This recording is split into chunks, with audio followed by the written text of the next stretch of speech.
Good evening, folks. Welcome to Justin's Joint, where tonight we got yet again something new and interesting for you guys to check out. So stay tuned.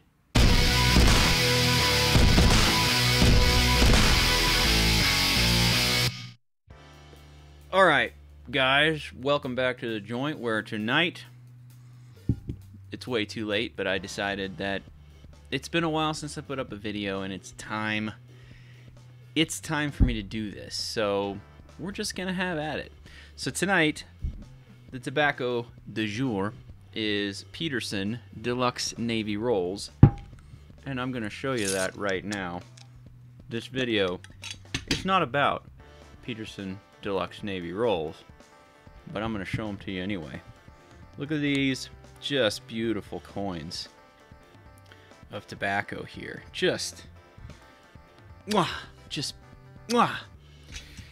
thank you, Peterson. Thank you for picking up that mantle and carrying it forward. Okay, as you probably already know by the title of the video, we're going to be talking about, yes, another watch. Recently it was my birthday, and I decided that I needed to get myself something a little bit special, so this is what I did for myself. Even though it was only about 125 bucks, you know, whatever. Splurge, live a little, right?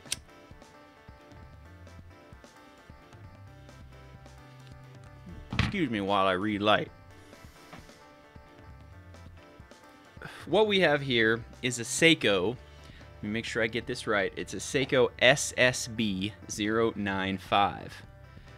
What this is another Seiko 100-meter chronograph. Has a nice white dial here as I knock into the microphone. See if I can get a decent focus here. But as you can see, you have a dedicated seconds hand right here down at the lower sub-dial. And then you have a 24-hour dial right here. And this would be the left sub-dial. As you can see, it is 11:30. It is nearly midnight. And what we have here is the minute counter for the chronograph. And we've got the main set of hands, which is the minute hand and the hour hand, and then we also have the chronograph hand here. So this is kind of somewhat of a standard chronograph. You push the start button, and the chronograph hand starts to move. You can pause it and start it again,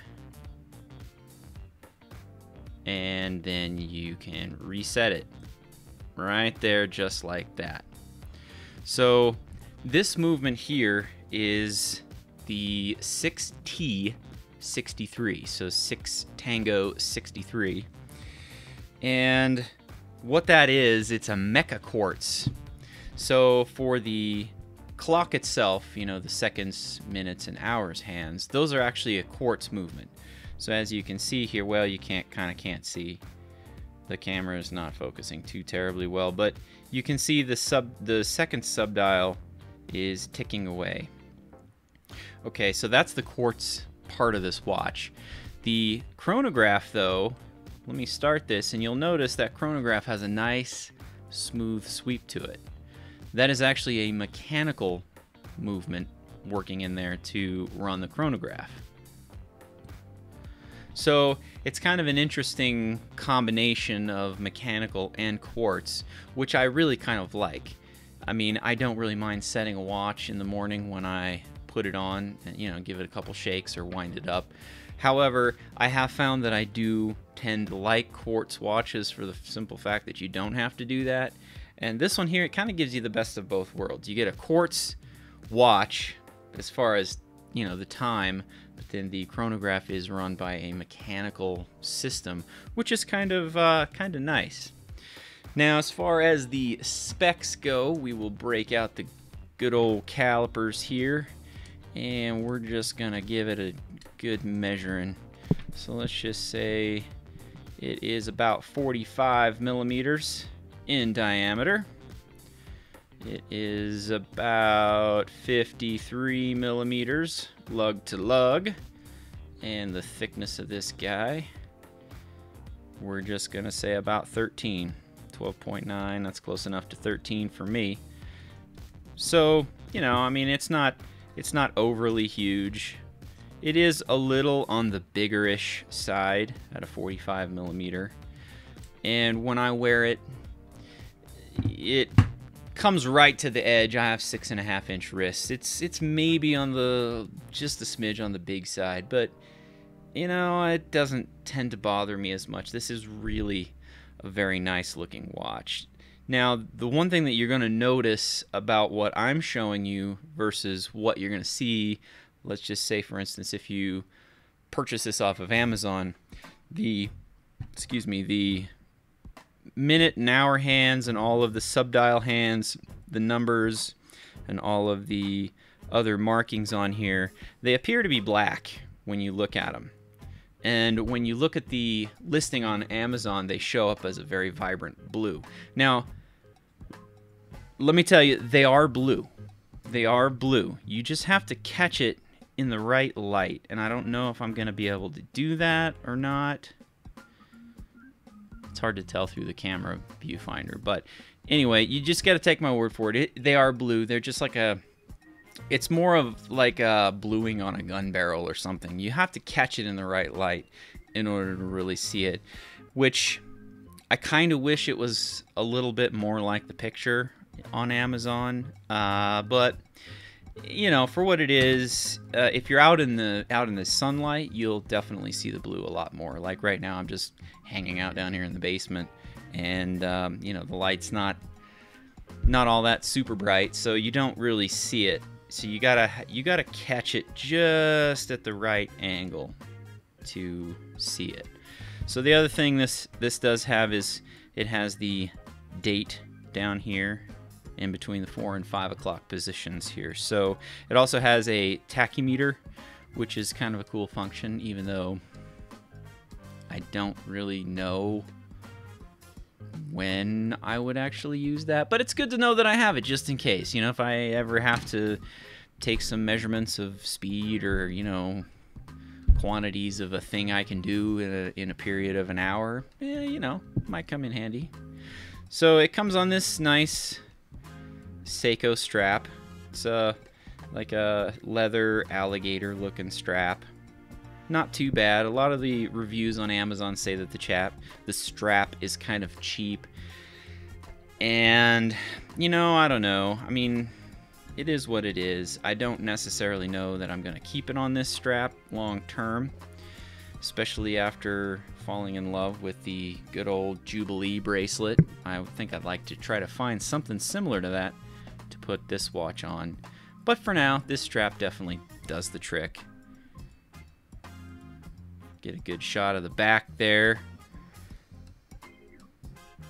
It's got 100 meters of water resistance. I think I already said that, as shown right there on the dial. And it's got the typical Seiko Hardlex crystal. So I think, you know, that's basically the gist of it. Ran through the functions. Let me just go ahead and slap it on the old wrist, and then we'll just kind of have a look.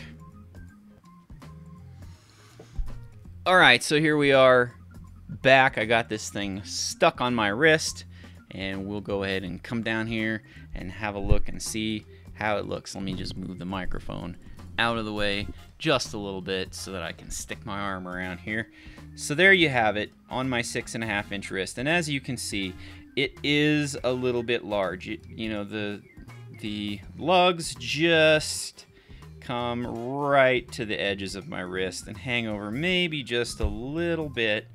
However, when you look at it from a distance, like right here, it doesn't look too bad. I mean, when you're looking at it up close on the camera lens here, I looking through the viewfinder, I can plainly see, holy crap, that thing looks huge on my wrist. However, you know, when you look at it from just a distance, it doesn't come across as too terribly large. You know, like I said, it is a little on the larger side, but for the functionality that you get out of this watch and just how good I think it looks, it is definitely, you know, worth you know, running the risk of it being a little bit too big. The other thing, I guess, that I haven't touched on yet is that this sucker has a little bit of Loom on it. So let me just charge that Loom up real quick, and we'll just try and see if we can show you what it looks like. I got my Loom charging UV blacklight flashlight thingy mabobber dealy, what you call it. So we'll just give this a couple seconds, and then we'll see if we can shade this from the light just enough so that you can see what you're gonna get. As you can see, the hands, the minute and hour hands are lit, as well as just some dots right up here next to each indices, thingies, tick marks. As you can see here in Justin's joint, we are very unrefined, but we like cool stuff, so you know. So that's what you kind of get. I do also kind of wish that there was a little bit more Loom on this, but I'm not knocking it because it kind of is more of a dressy looking watch. It's not, you know, it's not like a tool watch like my SKX here. You know, you give this guy a little bit of charge and you could see that thing from a mile away. But obviously it's two different things, right? This is kind of a tooly looking dive watch, and this is kind of a dressier looking chronograph. Maybe something that you'd see at the racetrack or something. I don't know. But anyway, it's my new toy, and I've really grown attached to this. This has seen a lot of mileage on my wrist lately, for good reason. I mean, it's a very nice looking watch.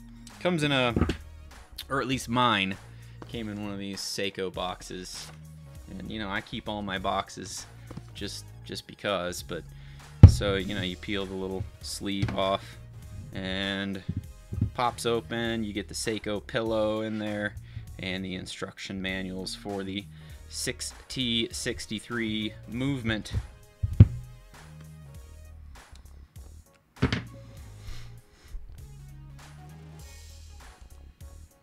Well, all right, guys, there you have it.